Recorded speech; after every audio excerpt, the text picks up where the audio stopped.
Shalom Bapak dan Ibu yang dikasihi Tuhan Yesus Kristus. Shalom. Shalom juga buat Bapak dan Ibu yang sekarang sedang berbakti di rumah-rumah. Mengawali pertemuan pagi hari ini, saya mengucap syukur buat Bapak dan Ibu semua yang telah mendukung dalam doa kesehatan orang tua kami. Beberapa hari yang lalu memang orang tua kami diizinkan Tuhan mengalami kelemahan tubuh, tapi puji Tuhan sekarang sudah pulang, tinggal di rumah salah satu keluarga, dan saat ini sedang dalam proses pemulihan. Saya sangat percaya bahwa kalau bukan karena doa, maka orang tua kami tidak akan sanggup untuk pulih dengan cepat. Semua karena doa, dan tidak ada yang lain. Ketika kita berdoa, tentunya harus berdoa yang baik untuk kebaikan. Ketika kita berdoa harusnya sesuai dengan kehendak dan rencana Tuhan, begitu ya? Itu baru doa yang berkenan kepada Tuhan. Karena seringkali kita salah. Saya percaya tidak ada yang di sini yang doanya kalau orang Jawa bilang doa yang nyeleneh gitu ya, tidak ada. Tapi saya pernah baca di satu dinding. Menurut saya sih itu doa, bahasanya bahasa doa, tapi sungguh sangat tidak berdoa. Mungkin karena sudah frustasi, sudah kesal, sudah campur aduk perasaannya. Waktu itu saya baca di satu dinding, kebetulan dinding itu tempat orang buang sampah. Jadi kalimatnya tertulis begini, Tuhan, cabutlah nyawa orang yang buang sampah di sini. Iya kan? Bahasanya itu bahasa doa Bapak Ibu, betul ya? Tapi doanya nggak begitu. Masa Tuhan disuruh mencabut nyawa orang yang buang sampah, yang bener aja, yang menciptakan manusia itu Tuhan. Maksud Tuhan sendiri yang disuruh mencabut manusia ciptaannya? Kan nggak mungkin ya. Jadi berdoa itu tidak susah tapi tidak mudah. Betul? Karena kita juga perlu tahu bagaimana cara kita tahu dari sini, dari firman Tuhan, baru kita bisa berdoa yang benar. Oleh sebab itu ketika kita dikoreksi, sebaiknya memang berdoa itu sama-sama dalam satu komunitas, dalam satu kebersamaan, supaya ketika ada orang yang berdoa, tapi doa yang disampaikan untuk menghabiskan keinginannya sendiri, teman-teman seimannya mengkoreksi, loh kamu nggak boleh doa begitu dong. Kan gitu ya? Kalau doa sendiri-sendiri kan siapa yang mau koreksi? Tapi dengan waktu, berjalannya waktu, saya percaya kalau kita memang punya keinginan untuk belajar, bukan tidak ada yang mustahil. Pasti semua dituntun oleh Roh yang Kudus berdoa seturut dengan kehendak Tuhan. Baik, hari ini kita akan belajar dari firman Tuhan yang kita akan baca dari Injil Matius, pasalnya yang ke-22 ayat 34 sampai 40. Injil Matius pasal 22 ayat 34 sampai 40 saya bacakan buat Bapak dan Ibu semua yang dikasihi Tuhan. Silakan simak dengan baik. Ini perikopnya, judulnya hukum yang terutama. Kata terutama mempunyai makna hukum yang istimewa, hukum yang lebih dari hukum yang lain, hukum yang paling penting, hukum yang pokok, ya. Ayat 34, ketika orang-orang Farisi mendengar bahwa Yesus telah membuat orang-orang Saduki itu bungkam, berkumpullah mereka. Dan seorang dari mereka, seorang ahli Taurat, bertanya untuk mencobai dia, Guru, hukum manakah yang terutama dalam hukum Taurat? Jawab Yesus kepadanya, kasihilah Tuhan Allahmu dengan segenap hatimu, dan dengan segenap jiwamu, dan dengan segenap akal budimu. Itulah hukum yang terutama dan yang pertama. Dan hukum yang kedua yang sama dengan itu ialah kasihilah sesamamu manusia seperti dirimu sendiri. Pada kedua hukum inilah tergantung seluruh hukum Taurat dan kitab para nabi. Bapak Ibu yang dikasihi Tuhan, pasal ini tidak boleh dilepaskan dari pasal yang sebelumnya. Pasal yang sebelumnya ketika firman Tuhan berkata di ayat 34, ketika orang-orang Farisi mendengar bahwa Yesus telah membuat orang-orang Saduki itu bungkam, berkumpullah mereka. Kenapa orang-orang Saduki bungkam? Pasal sebelumnya, ayat sebelumnya menceritakan kepada kita bagaimana orang Saduki yang tidak percaya kebangkitan, tidak percaya kepada malaikat, bertanya kepada Tuhan tentang kawin mawin. Kalau seorang suami istrinya meninggal, kalau seorang istri suaminya meninggal, saudaranya menggantikan sampai 7 kali yang menggantikan siapa suaminya yang ada di sorga. Begitu kan ya? Lalu Tuhan Yesus menjawab, demikian ayatnya yang coba kita baca Matius 22 ayatnya yang ke 30. Dikatakan demikian, karena pada waktu kebangkitan orang tidak kawin dan tidak dikawinkan, melainkan hidup seperti malaikat di sorga. Tetapi tentang kebangkitan orang-orang mati, tidakkah kamu baca apa yang difirmankan Allah ketika ia bersabda, Akulah Allah Abraham, Allah Ishak, Allah Yakub. Ia bukanlah Allah orang mati, melainkan Allah orang hidup. Orang banyak yang mendengar itu takjub akan pengajarannya. Jadi ketika orang Saduki mencobai Yesus dengan pertanyaan dan Tuhan Yesus menjawab dengan luar biasa, orang Saduki bungkam. Sekarang giliran orang Farisi. Orang Farisi bertanya di perikop yang kita baca ayat 34 sampai ayat yang ke-40. Bapak dan Ibu yang dikasihi Tuhan Yesus Kristus, satu kali ada satu kesempatan di mana Bapak Presiden kita pergi mengunjungi salah satu tempat. Saya tidak bisa sebutkan namanya karena ini juga dimasukkan di Facebook. Jadi makin berhati-hati kalau sudah di-share gitu dan tidak bisa sembarangan. Yang sensitif itu tidak boleh lagi. Bapak Jokowi berkata demikian. Dia mengajukan satu pertanyaan. Mengapa orang Indonesia sekarang suka mengolok-olok? Ini pertanyaan yang diajukan pemimpin kita kepada banyak orang di satu kesempatan ketika dia menghadiri satu acara. Kenapa sekarang orang Indonesia suka mengolok-olok ya? Suka menghina satu dengan yang lain. Kenapa orang Indonesia sekarang suka menjelek-jelekkan satu dengan yang lain? Dari mana bukti itu kita lihat? Banyak Bapak Ibu. Di media sosial, di Twitter, di Instagram, di Facebook. Hampir semua kata-kata yang kurang baik, kata-kata yang negatif keluar dari 1-2 orang. Pertanyaan itu disampaikan oleh Bapak Presiden Jokowi di tengah-tengah orang banyak. Kenapa bangsa Indonesia sekarang suka sekali menjelek-jelekkan orang lain? Kalau Bapak Jokowi bilang kenapa bangsa Indonesia, berarti termasuk kita dong. Iya kan? Termasuk kita. Lalu beliau katakan begini, 30, 40, 50 tahun yang lalu tidak pernah loh ada hal seperti ini. Berarti setengah abad yang lalu tidak pernah ada hal-hal seperti ini. Bangsa Indonesia kehilangan identitas. Bangsa Indonesia kehilangan sopan santun.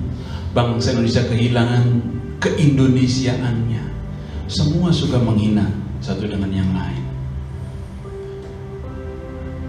Kalau kita berpikir ada benarnya. Dan firman Tuhan sudah katakan Bapak Ibu, hari-hari akan semakin jahat. Iya kan? Jadi kalau 50 harusnya dari hari ke sehari harusnya semakin baik. Tapi yang terjadi kenyataan tidak seperti itu. Semakin hari semakin jahat. Setengah abad yang lalu nggak ada loh caci maki di antara bangsa, nggak ada. Dan kita tidak pernah dengar orang begitu caci maki seenaknya. Seolah-olah dia tidak merasa perlu menjaga perasaan orang lain. Yang tua merendahkan yang muda mencemooh yang tua. Betul ya? Pemimpin merendahkan yang dipimpin ingin mencabut yang memimpin. Anak menelantarkan orang tua menelantarkan anak. Bapak Ibu gampang temui semua. Di Indonesia bagian timur ada satu anak usianya 40 tahun. Ada seorang usianya 40 tahun, 40 tahunnya, Bapak Ibu ya, itu usia dewasa, betul? Dia melaporkan ibu kandungnya sendiri. Gara-gara apa? Gara-gara motor. Dia datang ke polisi, dia laporkan ibu kandungnya. Karena apa? Karena motor yang dibeli dari warisan itu diserahkan kepada keluarga yang lain. Anaknya tidak terima. Anaknya lapor sama polisi, dia berkata demikian, itu motor hasil penjualan warisan Bapak polisi, saya punya hak atas motor itu. Bapak Ibu bayangkan, anak usia 40 tahun, secara usia sudah dewasa, dia berani berkata hak bagi orang tuanya. Dia berani berkata hak kepada orang tuanya. Sesuatu yang tidak pantas. Betul ya? Anak itu ketika sudah dewasa, hak kepada orang tuanya tidak ada lagi. Yang ada apa? Kewajiban. Ibunya ditanya, perasaan ibu bagaimana? Perasaan saya sedih, Bapak. Kenapa? Anak itu saya yang merawat, anak itu saya yang mendidik, anak itu saya yang membesarkan. Lalu dengan seenak perutnya, dengan seenak pusarnya, dia lapor ke polisi karena dia gak suka dengan perilaku mamanya. Saya punya, enak banget, saya punya hak. Saya ingin sampaikan kepada semua anak yang ada di sini, kalau punya orang tua, kalau engkau sudah masuk kategori usia dewasa, sekali lagi saya ingin katakan, engkau tidak punya hak terhadap orang tuamu. Yang ada hanya kewajibanmu membalas semua kebaikan orang tua. Iya dong. Mana bisa Bapak Ibu menggantikan 9 bulan dalam kandungan? Bagaimana seorang ibu dengan perut yang sudah besar, saya tidak tahu berapa kilo karena saya tidak pernah mengandung, terus dia bawa kemana-mana. Tiba-tiba setelah dewasa dengan enaknya dia bilang saya punya hak. Anak macam apa itu? Dan itu kenyataan Bapak Ibu. Sekali lagi saya ingin katakan, ketika seorang anak yang di rumah pun dengar baik-baik. Saya ingin katakan, ketika engkau sudah menginjak usia dewasa, maka engkau tidak punya hak lagi terhadap orang tuamu. Yang tersisa hanya kewajibanmu terhadap orang tua. Oleh sebab itu, kalau Tuhan masih memberikan kesempatan kepadamu untuk hidup, hiduplah dengan baik, hiduplah dengan benar. Ketika satu kali kewajibanmu harus engkau jalankan, kau bisa menjalankan kewajibanmu dengan baik. Amin. Karena itu saya alami Bapak Ibu. Saya anak paling tua, laki-laki. Kalau saya tidak bekerja dengan benar, kalau saya tidak bekerja dengan sungguh-sungguh, kalau orang tua saya diizinkan Tuhan mengalami sakit, lalu saya menyia-nyiakan hidup yang Tuhan anugerahkan, bagaimana saya bertanggung jawab untuk kewajiban terhadap orang tua saya? Betul ya? Tidak bisa saya penuhi. Tapi dengar baik, siapapun Bapak Ibu yang masih muda yang ada di rumah, kalau Tuhan masih memberikan engkau nafas kehidupan, berusahalah dengan sebaik-baiknya. Itu di Indonesia bagian timur Bapak Ibu. Di Indonesia bagian barat ada lagi. Jadi timur ada, barat ada. Kali ini menantu terlibat di dalamnya. Jadi ada seorang anak dan menantu, dia menelantarkan orang tuanya, dia mengusir orang tuanya dari rumah orang tuanya sendiri. Jadi satu kali, kalau orang tua ini pergi diajak anaknya, saya tidak tahu dalam kesempatan apa karena di kisah itu tidak diceritakan.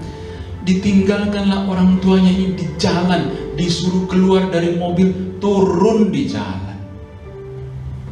Ini ada anak, ada menantu. Lalu dengan sedih ibunya turun di jalan. Dia pulang jalan kaki.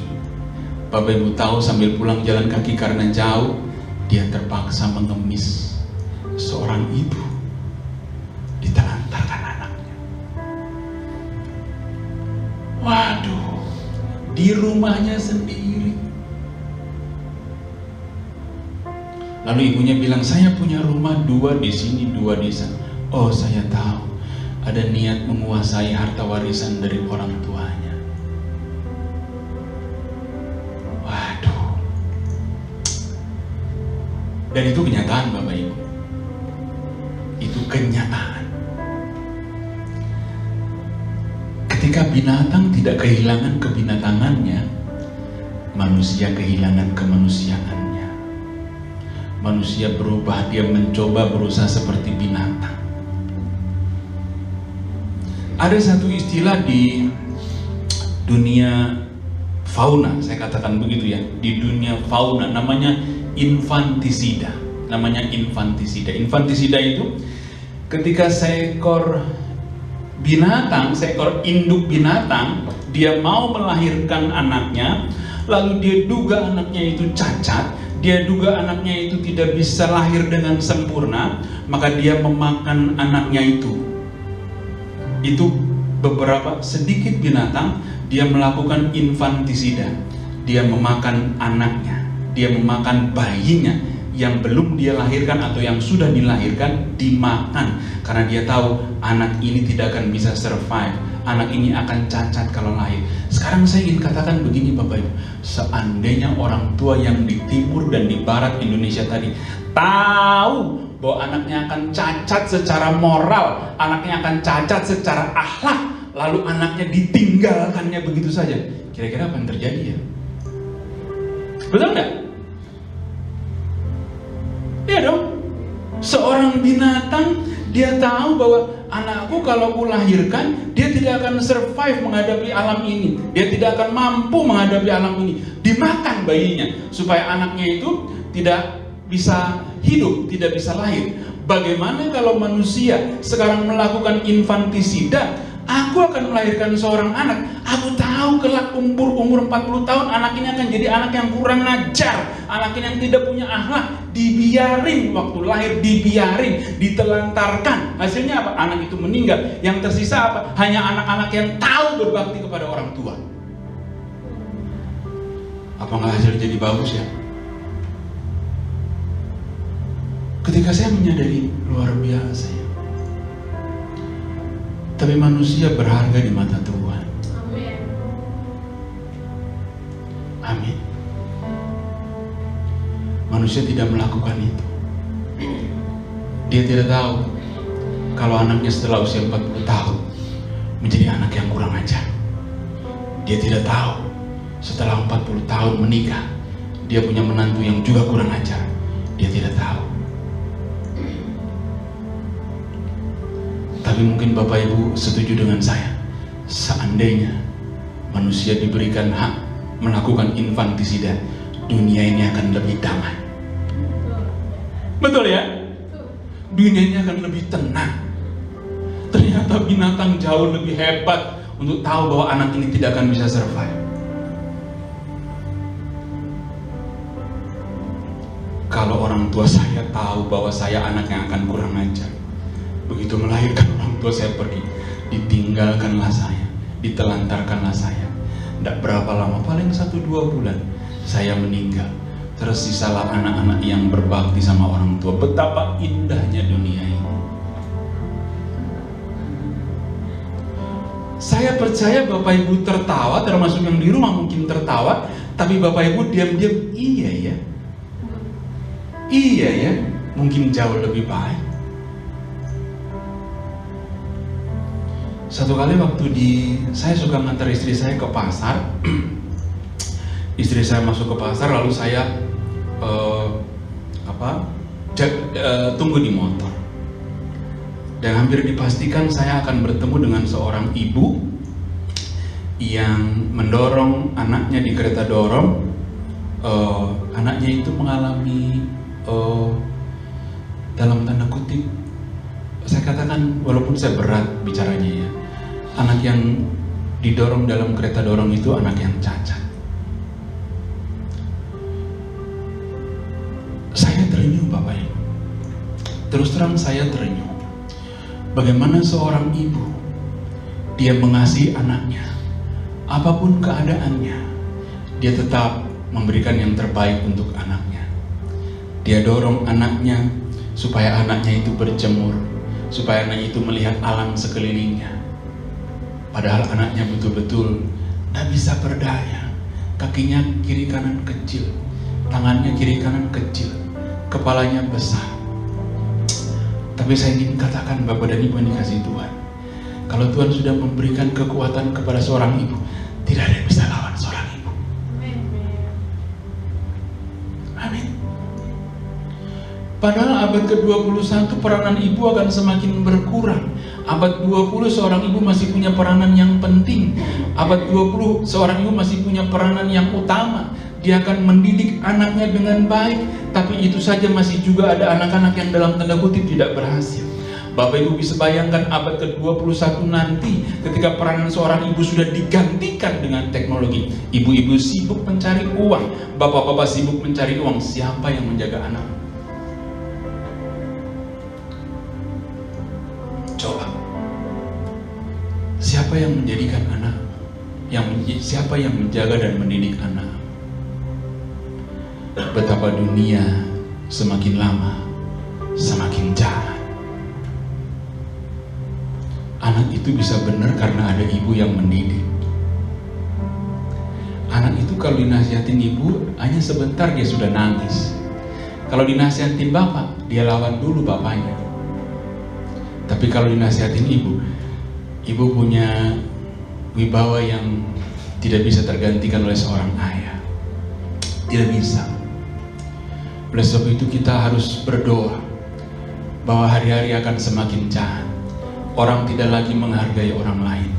Maka dalam kesempatan yang baik, saya ingin katakan bagi Bapak dan Ibu sekalian, ketika Tuhan memerintahkan kepada saudara dan saya, kasihilah sesamamu manusia, hargailah orang lain dengan baik dan benar.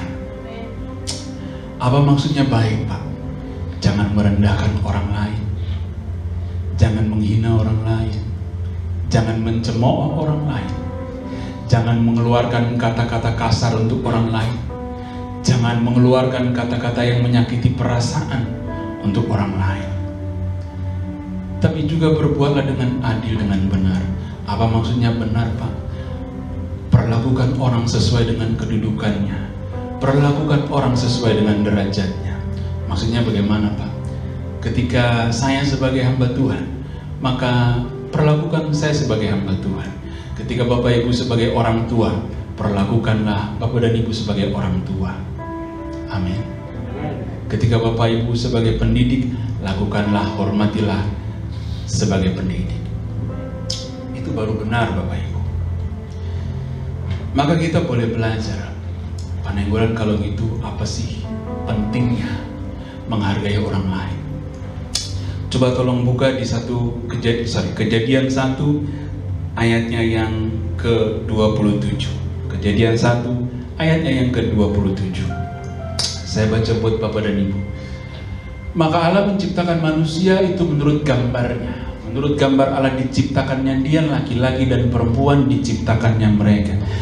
Kalau firman Tuhan berkata begini, ada nggak pengkhususan untuk manusia? Maksud saya begini, ketika firman Tuhan bicara ini hanya untuk manusia jenis A loh, manusia B enggak gitu. Ada nggak? Tidak ada ya? Berarti semua manusia masuk dalam konteks ini. Bahwa manusia, maka Allah menciptakan manusia itu menurut gambarnya, menurut gambar Allah diciptakannya dia. Bapak dan Ibu diciptakan menurut gambar Allah. Seharusnya ketika Bapak Ibu melihat saya, ada rupa Allah di dalam diri saya. Betul ya? Kalau saya melihat Bapak Ibu, harusnya ada rupa Allah dalam diri Bapak Ibu. Kalau itu kita sadari bersama, atas dasar apa kita menghina orang lain yang juga ciptaan Tuhan. Amin. Supaya mulut ini tidak bicara sembarangan, supaya pikiran ini tidak berpikir sembarangan. Kita tidak boleh berbicara dan berpikir seenaknya. Kita tidak boleh berbuat seenaknya. Kenapa? Karena manusia diciptakan menurut gambar dan rupa Allah. Ada gambar dan rupa Allah dalam diri Bapak dan Ibu. Saya tidak boleh berkata-kata kasar terhadap Bapak dan Ibu. Kira-kira kalau saya berkata-kata kasar kepada Bapak dan Ibu yang dikasihi Tuhan, siapa yang sakit hati? Sang Pencipta, bukan? Betul ya? Saya bisa bayangkan gitu, ketika saya menghina Bapak dan Ibu, lalu yang menciptakan Bapak dan Ibu, hatinya itu tersakiti loh. Dia ciptaanku loh, kok kau menghina sesuka, seolah-olah kau lebih baik dari yang lain. Kalau saya katakan ini bukan berarti saya lulus Bapak Ibu. Justru ketika saya menyampaikan firman Tuhan, saya telah terlebih dahulu diajar. Tapi saya ingat, ini sesuatu yang penting bagi kita. Kalau kita menghargai ciptaan Tuhan, maka kita tidak boleh berkata kasar terhadap siapapun ciptaan Tuhan. Amin. Atas dasar apa yang kau ciptaan Tuhan memperkatakan hal-hal yang buruk tentang ciptaan Tuhan yang lain? Tidak ada alasan. Itu yang pertama. Mengapa penting untuk menghargai dan mengasihi orang lain? Karena ada rupa Allah dalam diri manusia. Yang kedua,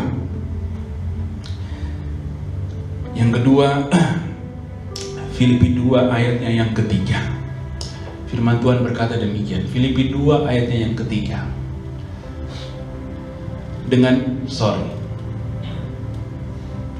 Filipi 2 ayat yang ketiga. Oke. Dengan tidak mencari kepentingan sendiri atau puji-pujian yang sia-sia, sebaliknya hendaklah dengan rendah hati yang seorang menganggap yang lain lebih utama daripada dirinya sendiri. Kalau saya mengikuti firman Tuhan, maka saya harus menganggap Bapak Ibu lebih utama dari saya sendiri. Betul? Kalau saya menghargai firman Tuhan, maka saya harus menganggap Bapak Ibu lebih penting daripada saya sendiri. Kira-kira kalau kita melakukan firman Tuhan ini, kita sombong gak? Kita jadi pribadi yang rendah hati, karena kita tahu bahwa kita harus mendahulukan orang lain. Kita tidak perlu menepuk dada, ternyata kita tidak lebih baik dari orang lain. Amin. Katakan saya bisanya 10 Bapak Ibu, saya punya kebisaan 10. Jangan-jangan Bapak Ibu punya kebisaan 20. Lalu saya meninggikan diri di hadapan Bapak dan Ibu. Apa enggak malu jadinya? Amin. Mengapa penting menghargai dan mengasihi orang lain?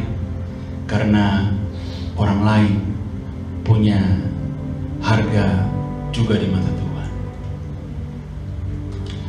Jangan anggap saudara lebih dari yang lain. Saya ajarkan hal ini di tempat saya bekerja. Saya katakan demikian, jangan banggakan kedudukanmu, jangan banggakan apa yang kau punya, sebab sebentar saja hal itu lenyap dan tidak ada yang kau banggakan. Karena begini Bapak Ibu, saya sadar betul. Kenapa? Saya katakan saya hanya jadi pimpinan di kotak itu Bapak Ibu. Saya sebagai contoh, katakan ini kantor ya, saya jadi pimpinan di sini. Begitu keluar dari pintu, saya bukan siapa-siapa. Betul ya? Tapi sebagai hamba Tuhan, di sini dan di luar sana, engkau tetap jadi hamba Tuhan. Amin. Jadi jangan banggakan apa yang kau punya. Sebab satu saat yang kau punya itu akan hilang. Kalaupun tidak sekarang, kalau sudah tua, sudah pensiun, tidak punya apa-apa lagi, apa yang kalian mau banggakan? Tidak ada. Yang kita banggakan ketaatan dan kesetiaan melayani Tuhan. Itu yang kita banggakan. Aku akan menghormati siapa yang melayani aku. Bukankah firman Tuhan berkata demikian? Kalau sudah Tuhan yang menghormati kita, kita perlu penghormatan dari orang lain? Tidak perlu. Amin. Sekarang yang ketiga, apa pentingnya mengasihi dan menghargai orang lain? Yang ketiga, Yesaya 43 ayatnya yang keempat. Coba buka firman Tuhan. Yesaya 43 ayatnya yang keempat. Firman Tuhan berkata demikian, oleh karena engkau berharga di mataku dan mulia. Oleh karena engkau berharga di mataku dan mulia. Bapak dan Ibu yang dikasihi Tuhan, kalau saya ingin memperkatakan kata-kata yang kasar, kata-kata yang melukai perasaan Bapak dan Ibu, lalu saya harusnya mengingat sebelum saya mengucapkan hal-hal yang buruk, harusnya saya mengingat bahwa Bapak dan Ibu berharga dan mulia di mata Tuhan. Lalu bagaimana saya bisa melukai perasaan Bapak dan Ibu? Orang-orang yang berharga dan mulia di mata Tuhan. Kan begitu ya? Betul ya? Ketika Tuhan saja mengatakan bahwa engkau berharga dan mulia, maka apa dasarnya saya tidak menghargai dan tidak mengasihi Bapak dan Ibu sekalian? Apa dasarnya? Tuhan saja yang menciptakan kita seturut gambar dan rupa Allah. Tuhan mengatakan, engkau berharga dan mulia di mataku. Jadi saya ingin katakan bahwa orang-orang yang mengucapkan kata-kata yang jahat, mengucapkan kata-kata yang kasar, mengucapkan kata-kata yang melukai perasaan orang lain, sesungguhnya dia tidak menyadari bahwa orang-orang yang dia lukai perasaannya adalah orang-orang yang berharga dan mulia di mata Tuhan. Dan kepada orang-orang itu harusnya dia bertobat. Amin. Tidak ada jalan lain. Perkatakan hal yang baik, karena Tuhan yang menciptakan kita berkata bahwa engkau berharga dan mulia. Oleh sebab itu Bapak Ibu sekarang mulai paham kenapa orang tidak menghargai, kenapa orang tidak mengasihi, karena dia tidak mengerti siapa orang yang dia hina. Dia tidak mengerti siapa orang yang dia sakiti. Dan sesungguhnya orang itu perlu sungguh-sungguh bertobat. Bapak dan Ibu, ketika orang menyakiti perasaan orang lain, tentu ada sebab dan akibatnya. Apa sih hal yang paling utama ketika seseorang hobinya kok melukai perasaan orang? Ada yang gitu ya? Ada nggak orang begitu? Hobinya itu melukai perasaan orang. Kalau orang seperti itu, semua perlu duduk diam, belajar firman Tuhan. Coba buka firman Tuhan 2 Timotius 3 ayat yang ke-16. 2 Timotius 3 ayat 16. Kalau ada orang yang melukai perasaan orang lain, hobinya melukai perasaan orang lain karena dia suka meninggalkan pertemuan-pertemuan seperti yang kita lakukan. Kita baca 2 Timotius 3 ayat 16. Segala tulisan yang diilhamkan Allah memang bermanfaat untuk diajar. Kenapa perlu diajar Bapak Ibu? Kalau orang suka menghina orang lain, kalau orang suka mengolok-olok orang lain, kalau orang suka menyakiti perasaan orang lain, berkata-kata kasar terhadap orang lain karena dia tidak pernah duduk diam untuk berdoa dan beribadah, dia tinggalkan kebiasaan-kebiasaan orang untuk beribadah. Ini kuncinya. Kalau orang tekun beribadah, segala tulisan yang diilhamkan Allah bermanfaat untuk mengajar. Kenapa perlu mengajar? Kenapa perlu diajar? Kalau Bapak Ibu tidak diajar, Bapak Ibu tidak mengerti. Iya dong? Kalau orang tidak diajar, ada guru di sini. Kalau orang tidak diajar, dia tidak akan pernah bisa mengerti. Oleh sebab itu apa? Firman Tuhan akan mengajarkan Bapak dan Ibu sekalian. Lalu yang berikutnya, untuk menyatakan kesalahan. Kenapa perlu? Supaya kita tahu salah kita apa? Supaya kita bisa minta maaf dengan baik. Kadang-kadang orang itu sudah salah tapi nggak tahu dia salah, dia santai aja. Dia nggak tahu orang sudah sakit hati. Dia nggak tahu orang sudah terluka perasaannya gara-gara kata-katanya. Dan yang lucunya sekarang Bapak Ibu, orang kalau melukai perasaan orang, dia bilang begini, bercanda gitu aja, kayak gitu ya? Kan gitu ya? Kok menyakiti perasaan orang dibalut dengan bercanda? Enak banget ya. Sudah sudah kata-katanya melukai perasaan orang lain, ketika ditegur sama orang, dia bilang bercanda. Tapi luar biasa, sekarang ada aturan. Kalau engkau merasa tersakiti oleh perkataan orang lain, sampaikan bahwa engkau tersakiti oleh perasaan itu. Nanti kalau dia ulang lagi, bawa ke ranah hukum. Karena itu sudah bullying, perundungan, penghinaan. Oleh sebab itu, firman Tuhan bermanfaat untuk menyatakan kesalahan. Supaya kalau engkau salah, minta maaf dong. Jangan tabu untuk minta maaf. Karena orang pun tidak sempurna. Tapi setelah engkau minta maaf, jangan lakukan lagi.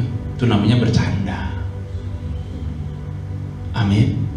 Lalu yang berikutnya, segala tulisan yang diilhamkan Allah memang bermanfaat untuk memperbaiki kelakuan. Supaya kalau kelakuanmu jelek nih, hari pertama, lalu engkau duduk diam mendengarkan firman Tuhan, berdoa, bertekun firman Tuhan, maka sedikit, perlahan tapi pasti, hidupmu akan jauh lebih baik. Karena apa yang kau dengar tidak akan pernah sia-sia. Sekali lagi saya ingin katakan, apa yang kau dengar tidak akan pernah sia-sia. Saya percaya itu Bapak Ibu. Kalau firman Tuhan yang kau dengar tidak akan pernah sia-sia dalam hidup. Kemudian yang terakhir, segala tulisan yang diilhamkan Allah memang bermanfaat untuk mendidik. Kenapa perlu dididik? Supaya Bapak Ibu punya perilaku yang benar. Jadi kalau ada orang yang terus-menerus tidak menghargai orang lain, jangan-jangan memang dia tidak pernah beribadah Bapak Ibu. Jadi sebagai orang yang percaya Tuhan, nasihatnya dengan penuh kasih ya. Jangan begini, makanya nggak pernah ibadah sih, nggak jelas kelakuannya. Seolah-olah kita lebih baik dari orang itu. Jadi sebagai hamba Tuhan pun menasihati orang lain perlu hikmat. Tidak bisa suka-suka kita, seolah-olah kita lebih rohani dari yang lain. Amin.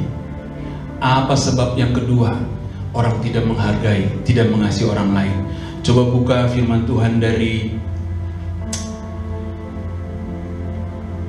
1 Korintus 10 ayatnya yang ke-24. 1 Korintus 10 ayatnya yang ke-24. Saya bacakan buat Bapak dan Ibu yang dikasihi Tuhan Yesus Kristus.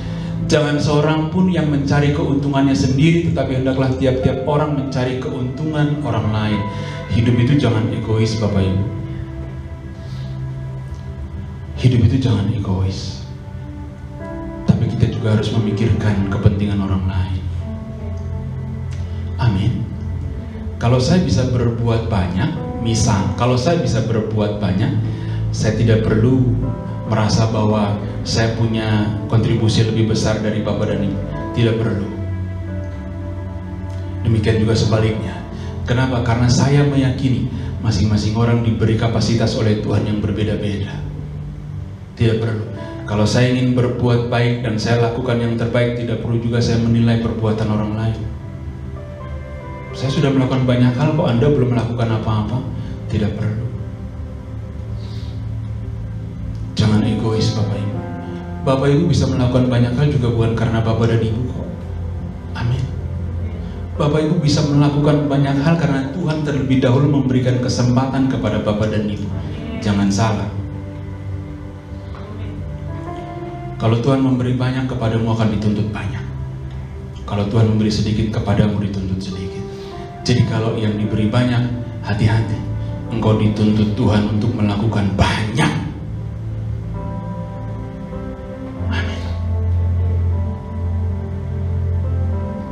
Dan juga Bapak Ibu jangan berkecil hati. Kalau engkau memberikan kontribusi sedikit, barangkali Tuhan masih memberikan kepercayaan kepadamu sedikit. Tidak jadi masalah. Tapi seringkali yang diberi banyak, dia membandingkan dengan yang sedikit. Aku kok banyak, kok kamu sedikit. Itu menghina yang memberi berkat. Kalau sudah firman Tuhan berkata yang diberi banyak akan diminta pertanggungjawabannya yang banyak, maka orang akan berpikir, oh jangan-jangan aku diberkati banyak, aku harus memberkati banyak orang. Oh jadi takut. Karena dia pikir berkat yang, iya dong, karena dia pikir selama ini berkat yang banyak itu buat diri dia sendiri. Ternyata bukan itu maksud Tuhan memberkati kita. Ketika kepadamu diberikan banyak berkat, maka kepadamu dituntut engkau akan memberi banyak orang berkat.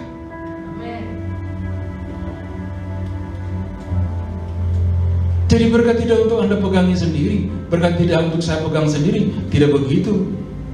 Tapi berkat untuk dibagikan. Bukankah kita saluran berkat bagi orang lain? Di masa-masa sukar yang terjadi saat ini adalah penting menjadi saluran berkat.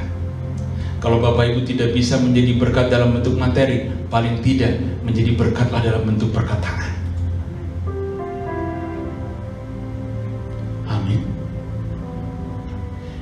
berkatlah dalam bentuk perkataan. Jangan menghujat orang lain. Jangan menghakimi orang lain. Jangan mencemooh orang lain. Jangan menghina orang lain. Karena orang lain pun ada gambar dan rupa Allah. Karena orang lain pun berharga dan mulia di mata Tuhan. Amin. Kalau sudah mendengar hal-hal seperti ini, kita punya cara berpikir yang baru. Iya Tuhan, kalaupun selama ini aku tidak menghina orang lewat perkataan, tapi pikiranku sudah menghina orang. Iya dong, anak Tuhan itu standarnya tinggi Bapak Ibu. Jangan Bapak Ibu berkata bahwa aku kan tidak ngomongin yang jelek, tapi kalau pikiranmu sudah berpikir yang jelek, sama aja gak ada bedanya. Oleh sebab itu menjadi penting Bapak dan Ibu menyadari bahwa kalaupun Bapak Presiden kita mengatakan, kenapa ya akhir-akhir ini orang Indonesia suka sekali mengolok-olok orang, suka sekali menghina orang. Biarlah hari ini kita sadar bahwa kita tidak akan pernah ambil bagian melakukan hal seperti itu. Justru kita ambil bagian berdoa buat situasi agar bangsa ini bisa lebih baik, agar keluarga kita bisa lebih baik, agar kita sebagai pribadi pun bisa lebih baik. Karena kita mengerti bahwa kita adalah ciptaan Tuhan, kita berharga di mata Tuhan, kita mulia di mata Tuhan. Bapak Ibu tidak pernah bisa menyadari hal-hal seperti ini kalau Bapak Ibu tidak menyukai pertemuan-pertemuan seperti ini, kalau Bapak Ibu tidak pernah suka dengan ibadah-ibadah seperti ini. Karena semua yang diilhamkan Allah bermanfaat untuk mengajar, bermanfaat untuk menyatakan kesalahan, bermanfaat untuk memperbaiki kelakuan, bermanfaat untuk mendidik. Bapak Ibu hanya dapat semua dari firman Tuhan, mengajar, mendidik, menyatakan kesalahan, memperbaiki kelakuan dalam kebenaran. Tidak ada yang lain. Dan jangan egois. Jadi manusia jangan egois. Satu kali kelak Bapak Ibu akan memerlukan orang lain. Bahkan mati pun kita memerlukan orang lain. Kalau Bapak Ibu mati bisa datang ke kuburan, gali sendiri, tutup sendiri, Bapak Ibu tidak perlu orang lain. Tapi kalau kita masih mati tapi kita perlu orang lain, mari kita menghargai orang lain, mari kita mengasihi orang lain, terutama keluarga terlebih dahulu. Jangan berkata-kata kasar satu keluarga dengan yang lain. Dalam komunitas seperti ini, memelihara kerukunan jauh lebih penting dari segalanya. Sebab firman Tuhan berkata, dalam kerukunan, dalam persatuan, berkat itu akan kucurahkan. Dimulai dari keluarga, lalu akan sampai kepada bangsa dan negara. Kalau orang kesukaannya memperkatakan hal-hal yang baik, maka Tuhan disenangkan. Kalau orang sukanya menghargai orang lain, Bapak Ibu sudah memuliakan Tuhan. Karena hukum yang pertama, hukum yang utama, kasihilah Tuhan Allahmu, adalah sama dengan kasihilah sesama manusia seperti dirimu sendiri. Hargai orang lain, karena itu bentuk penghargaanmu terhadap dirimu sendiri. Kalau engkau menghargai dirimu sendiri dengan baik, maka engkau bisa menghargai orang lain. Jangan benci dirimu, karena engkau benci dirimu, engkau tidak pernah bisa menghargai orang lain. Engkau akan lihat orang lain jelek saja. Tapi kalau engkau menghargai dirimu sendiri sebagai ciptaan Allah yang kurang tapi sempurna dalam kekurangannya, maka engkau akan bisa menghargai orang lain. Amin. Kalau Bapak Ibu bisa menghargai diri sendiri yang kurang tapi sempurna di mata Allah, maka engkau akan bisa menghargai orang lain. Sebab tidak ada manusia yang sempurna, tapi dalam ketidaksempurnaan engkau sempurna di mata Tuhan. Jadi kalau Bapak Ibu bisa menyayangi diri sendiri, karena firman Tuhan katakan, kasihilah sesamamu manusia seperti dirimu sendiri. Kalau engkau tidak bisa mengasihi dirimu sendiri, bagaimana bisa engkau mengasihi orang lain? Begitu ya? Kalau kita mengasihi diri kita sendiri, kita merawat diri kita sendiri. Tidak hanya tubuh jasmani, tapi pikiran, tubuh rohani, jiwa, semua kita rawat dengan baik. Kita akan bisa mengasihi orang lain. Kita akan bisa menghargai orang lain. Jangan bermimpi engkau bisa menghargai orang lain kalau engkau sendiri tidak menghargai dirimu sendiri. Tidak akan pernah bisa. Amin. Karena menghargai diri Anda sendiri adalah bentuk rasa syukur terhadap Tuhan lewat ciptaannya, di mana Engkau ada.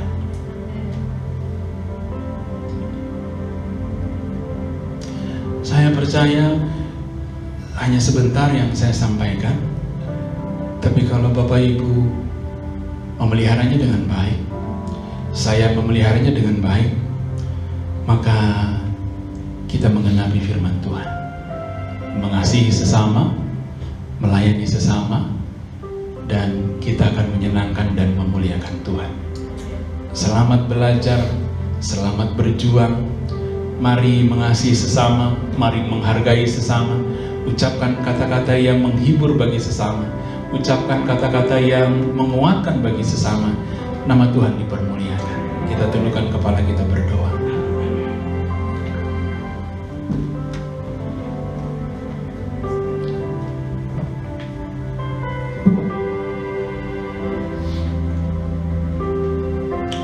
Terima kasih buat waktu di mana kami boleh belajar dan diajar. Tidak ada di antara kami yang sempurna, tidak ada di antara kami yang istimewa. Tapi kami bersyukur dalam segala kekurangan, dalam segala kelemahan, keterbatasan, dan ketidakistimewaan, Tuhan menyertai dan mengasihi kami. Engkau mengajar kami, Engkau mendidik kami, supaya hari lepas ke sehari kami boleh menjadi pribadi yang menyenangkan hati Bapa di surga. Karena sesungguhnya untuk itulah kami diciptakan, melayani dan menyenangkan hati Bapa di surga. Apa yang kami dengar pagi hari ini, biarlah itu tetap tinggal dalam hati dan pikiran kami, berbuah lebat, dan buah yang kami hasilkan pun dirasakan oleh orang lain, dan nama-Mu yang dipermuliakan. Berkati hamba-hamba-Mu Tuhan, baik yang ada di sini maupun yang ada di rumah, yang sungguh-sungguh menyediakan waktu, yang sungguh-sungguh menyiapkan hati untuk duduk diam, mendengarkan sabda-Mu. Engkau mengurapi satu persatu tanpa terkecuali. Biar semua kami yang diberi Tuhan kesempatan hari ini untuk mendengarkan sabda-Mu diberi kekuatan untuk melakukannya. Terima kasih ya Bapa, dalam nama Yesus kami berdoa dan mengucap syukur. Haleluya. Amin.